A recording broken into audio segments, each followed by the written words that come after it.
Hello guys! For today's video ay samahan niyo ako ng 1 week sa pagpunta ng school. Bale in 1 week, 3 days lang po ako na pumapasok. Yes, MTTH po ako. Ito nga nung Monday, 1 to 4 ako. Medyo parang feeling ko na late na ako niyan at di na sana ako papasok. Tinag niyo yung oras. Alauna na be! 1 to 4 ka! Late ka na, B. Charis. Buti na lang wala pa dun si mom that time. Dahil nga sa feeling na para malate na, ay sumakay na ako ng tricycle. Para man mabilis-bilis at makadating agad sa school. Kasi feeling ko, nagkaklase na si Ma'am Charis. Kahit nga feeling ko kailangan ko magtipid, ay hindi ako makapagtipid. Dahil iika-ika ako guys at na-injured yung pa ko nga. Dahil nga dyan, kailangan ko sumakay. Ang dami kong gasto this week and last week dahil lang sa pagsakay, pagko-commute. Dahil nga natatakot akong dalhin yung electric bike ko dito sa school kasi nga medyo pangit yung daan at medyo rude yung mga driver. Lalo na yung mga naka 4-wheel, shout out sa inyo. My God! Charis!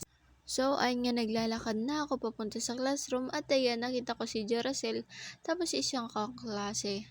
Yan, by the way, ayan, nagano na kami laboratory. Yung white na yan, galing yan sa sibuyas, guys. Kasi titingnan natin yan sa microscope. Alam nyo ba, unang basag yan. Yung pangalawang basag ng plate ko, sobrang basag and consider ni ma'am na broken. Kaya hindi ko siya nakita. Pero buti na lang at ginamit yung kanina ni Edison. At ayan, pauwi na naman ang person. At kinagabihan nga ay ginawa ko na yung DTR para matapos-tapos na. Alam nyo ba, nakakatamad kasi gumawa ng DTR para makapagsahod na din. Kaso nga lang, ang ending, ayaw nila yung DTR ko kasi nga guys, ayaw daw nila yung may patong naksyuta. Alam niyo kasi yung to the point na nung last sem ay nag-student assistant ako. Yan, hindi pa ako sumasama. First sem na naman. So, ayan, another day na naman. Papasok na naman tayo sa school.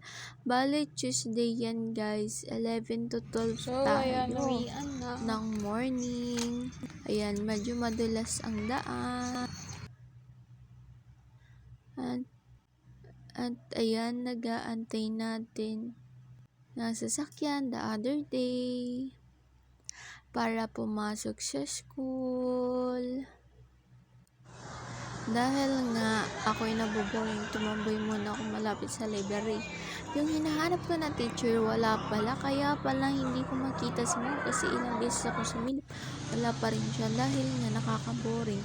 Palipat-lipat pa ng inuupuan guys. Kasi nga naman, yung inuupuan ko kanina ay gagamitin na lang as classroom. Kasi nga nagkukulang po talaga ng classroom dito po sa College of Agriculture dito sa Rosario. Ayan, pauwi na naman tayo. Maglalakad na naman ang na-injured Charis. Sana ay makalakad pa dahil medyo alanganin ako sa paglakad ko. Tinatawanan na din ako ng tropa ko na nakakita sa akin. Ayan, nakasakay na tayo. Buti nakasakay tayo kaagad. At ayan, pagka-uwi nga, yung pamangkin ko, nakita ko siyang naglalaba for the first time, a person.